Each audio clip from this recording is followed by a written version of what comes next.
नमस्कार दोस्तों, स्वागत है आप सभी का आपके अपने YouTube चैनल उदय एजुकेशन में। और साथियों, आज के इस वीडियो में मैं लेके आया हूँ प्री डीएलएड एग्ज़ाम यानी प्री बीएसटीसी एग्ज़ाम 2020 और पीटीटी एग्ज़ाम 2020 के लिए राजस्थान सामान्य ज्ञान के मात्र 8 दिनों में हम 1000 प्रश्नों को कवर करवा रहे हैं।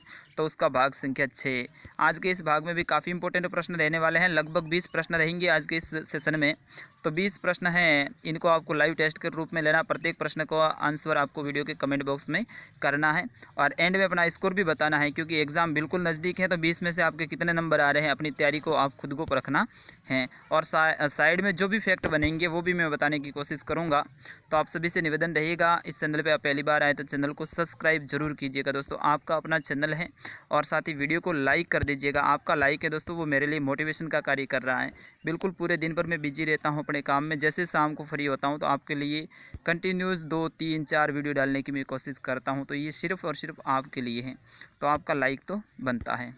तो चलिए, पहला प्रश्न है कि रिको के 4 एग्रो फूड पार्क हैं वो विकसित किए गए हैं, उनका मुख्य उद्देश्य क्या है ये आपको बताना है। बहुत इंपॉर्टेंट हो जाता है कि रिको के 4 एग्रो फूड पार्क हैं वो विकसित किए गए हैं, उनके पीछे उद्देश्य क्या है। चलिए, ऑप्शन आपके सामने है, आप फटाफट पहले प्रश्न का अगर आपको आंसर आता है तो आप दीजिएगा। ऑप्शन 3 रहेगा इसका सही आंसर।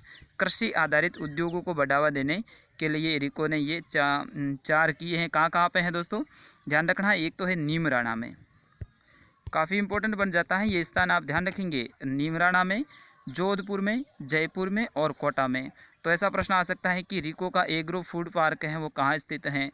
तो इनमें से कोई एक ऑप्शन दे दिया जाए तो भी आपको सही आंसर चॉइस करना है। चलिए, दूसरा प्रश्न है, आप वीडियो को लाइक कर दीजिएगा दोस्तों। एक बार पुनः मैं विनंती कर रहा हूँ। निम्न में से किस नदी के किनारे स्थित गणेश्वर सभ्यता के अवशेष पाए जाते हैं। दोस्तों, गणेश्वर सभ्यता किस नदी के किनारे पे है। ये दोस्तों राजस्थान के सीकर जिले में स्थित है, कांतली नदी के किनारे पे। ऑप्शन 1 कांतली, जिसने भी बताया है सही आंसर है दोस्तों। ऑप्शन को आपको फटाफट पढ़ लेना है। कांतली नदी है, ये सीकर जिले में बहती हैं और इसी के किनारे पे ये गणेश्वर सभ्यता है दोस्तों। ये प्राचीनतम ताम्रयुगीन संस्कृति है, ये भी आप ध्यान रखना। प्राचीनतम राजस्थान में ताम्रयुगीन संस्कृति कौन सी है, गणेश्वर है। इसीलिए तो इसे भारत की ताम्रयुगीन सभ्यताओं की जननी भी कहा जाता है। चलिए, तीसरा प्रश्न, महान संस्कृत कवि एवं नाट्यकार राजशेखर निम्न में से किसके दरबार से संबंधित है। राजशेखर जी के बारे में आपको बताना है, किसके दरबार से संबंधित है। प्रश्न संख्या 3 का आंसर तो ऑप्शन 3 रहेगा महेंद्रपाल प्रथम। चलिए दोस्तों, महेंद्रपाल प्रथम हैं, इनके समय में राजशेखर हैं वो दरबारी कवि थे, इनके गुरु भी थे। और ये कब रहे हैं, 889 से लेके 910 ईस्वी के बीच में। अगला प्रश्न है इतिहास का, काफ़ी इंपॉर्टेंट प्रश्न है कि महाराणा सांगा ने इब्राहिम लोदी को किस युद्ध में परास्त किया था। युद्ध का नाम बताना है। महाराणा सांगा ने इब्राहिम लोदी को कौन से युद्ध में परास्त किया था। बिल्कुल इजी सा प्रश्न है, अगर आपने इतिहास के प्रश्न पढ़े हैं तो। तो अपना ये खातौली का युद्ध हुआ था दोस्तों। ऑप्शन 2 रहेगा इसका सही आंसर। कब हुआ था खातौली का युद्ध, 1517 ईस्वी में। ये भी फैक्ट आप ध्यान रखेंगे। महाराणा सांगा और साथ ही इब्राहिम लोदी के मध्य में हुआ था, जिसमें महाराणा सांगा ने इब्राहिम लोदी को पराजित कर दिया था। चलिए दोस्तों, वीडियो पसंद आ रहा है तो आप लाइक कर दीजिएगा। जयपुर शहर को गुलाबी रंग किस राजा के द्वारा दिया गया है। बिल्कुल इजी सा प्रश्न है और ये कई बार आपके सामने कई सारे वीडियो में आपने यूट्यूब पे भी देखा होगा। तो राम सिंह द्वितीय बिल्कुल सही आंसर है, ऑप्शन 2। चलिए, अगला प्रश्न है कि मारवाड़ का प्रताप है वो किसे कहा जाता है। ये भी यूट्यूब पे आपको कई सारे वीडियो में प्रश्न देखने को मिल जाएगा। बिल्कुल ईजी सा प्रश्न है, मारवाड़ का प्रताप। दोस्तों, ये मालदेव के पुत्र थे, रावचंद्र सेन, यानी ऑप्शन 4 रहेगा इसका सही आंसर। और दोस्तों, रावचंद्र सेन का जो कार्यकाल है वो 1562 से लेके 1581 के मध्य में हुआ था।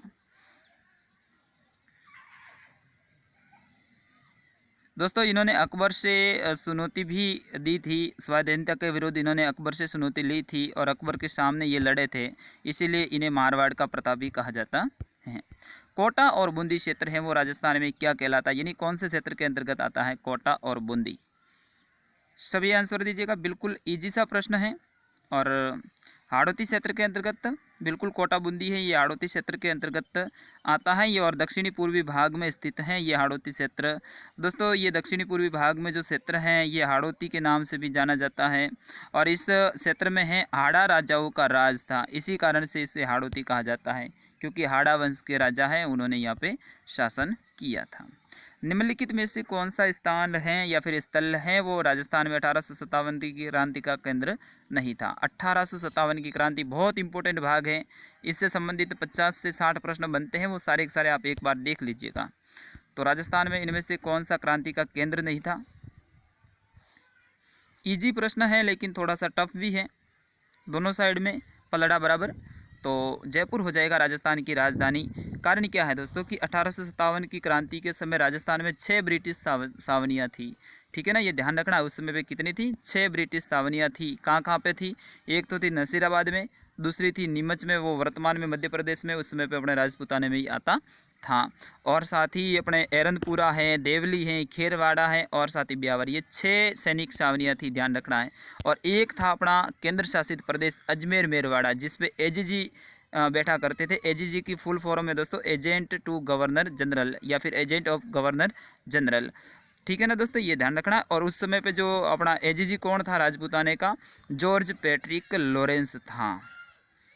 चलो आगे बढ़ते हैं अगले प्रश्न की ओर। बीकानेर प्रजामंडल की स्थापना कब की गई है। 9वें प्रश्न का आंसर अगर आपको आता है तो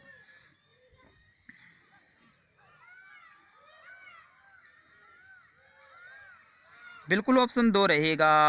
1937 में बीकानेर प्रजामंडल की स्थापना हुई थी, 4 अक्टूबर 1936 को। और मदाराम वैद्य हैं और साथ ही लक्ष्मीदास स्वामी हैं, भिक्षालाल जो बोरा हैं, इन तीनों ने मिलके की थी।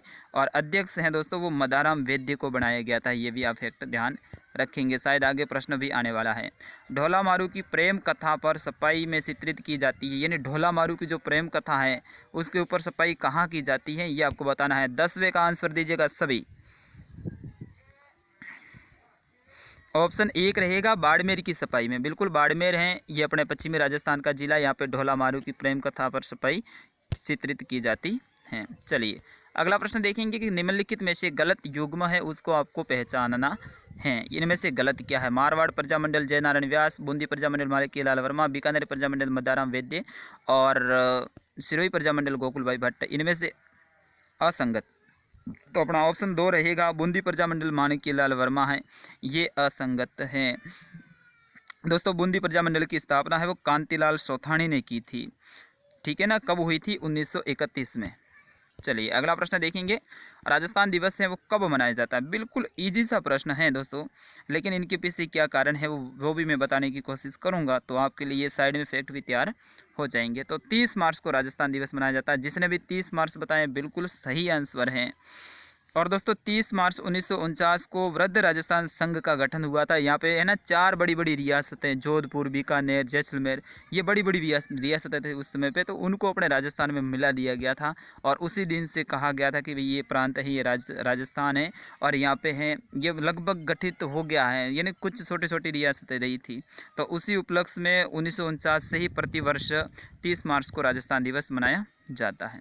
चलिए किस मुगल शासक ने अपने शासनकाल में हिंदू मनसबदारों की संख्या में अधिक वृद्धि की थी। काफ़ी इंपॉर्टेंट हो जाता है। औरंगजेब ने। दोस्तों औरंगजेब है काफ़ी चालाक चतुर राजा था, तो इन्होंने ये किया था। और लगभग अपनी जो मनसबदारी है उसमें 33% है वो हिंदुओं को बढ़ा दिया था इन्होंने। चलिए अगला प्रश्न देखेंगे। राजस्थान की वे लोक देवता जिनकी उपासना मुख्य रूप से गुर्जर जाति के लोग करते हैं। भाइयों आप बताइएगा फटाफट आंसर, फटाफट अंदाज में मैं वीडियो को एंड करने की कोशिश कर रहा हूँ। तो अपना देवनारायण जी, बिल्कुल देवनारायण जी हैं, इनकी उपासना करते हैं, पूजा करते हैं। अगला प्रश्न है पाबू जी के भोपे हैं वो पाबू जी के पावड़े के समय किस वाद्य यंत्र का प्रयोग करते हैं। यानी पाबू जी के भोपे वो पाबू जी के पावड़े गाया करते हैं, तो उस समय पे कौन सा वाद्य यंत्र है वो उपयोग में लिया जाता है, सभी बताएंगे। बिल्कुल इजी सा प्रश्न। ऑप्शन 1 रहेगा माटा, बिल्कुल ऑप्शन 1 इसका सही आंसर रहेगा माटा।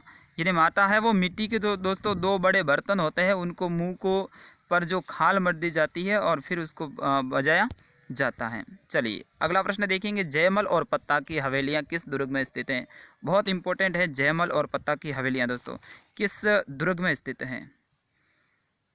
चित्तौड़गढ़ दुर्ग बिल्कुल सही है। जयमल पत्ता अपने उदयपुर का जो युद्ध हुआ था, अपन कह सकते हैं चित्तौड़गढ़ का, सॉरी, 1597 में उदय सिंह के नेतृत्व में, महाराणा प्रताप उस समय पे राजा नहीं थे, उनके पिता श्री राजा थे, तो उस समय पे इन्होंने युद्ध किया था 1567 में, जयमल और पत्ता।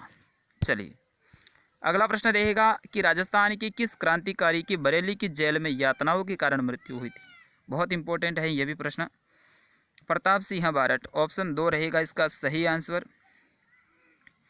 दोस्तों प्रताप सिंह बारट हैं, ये केसरी सिंह बारट के पुत्र थे।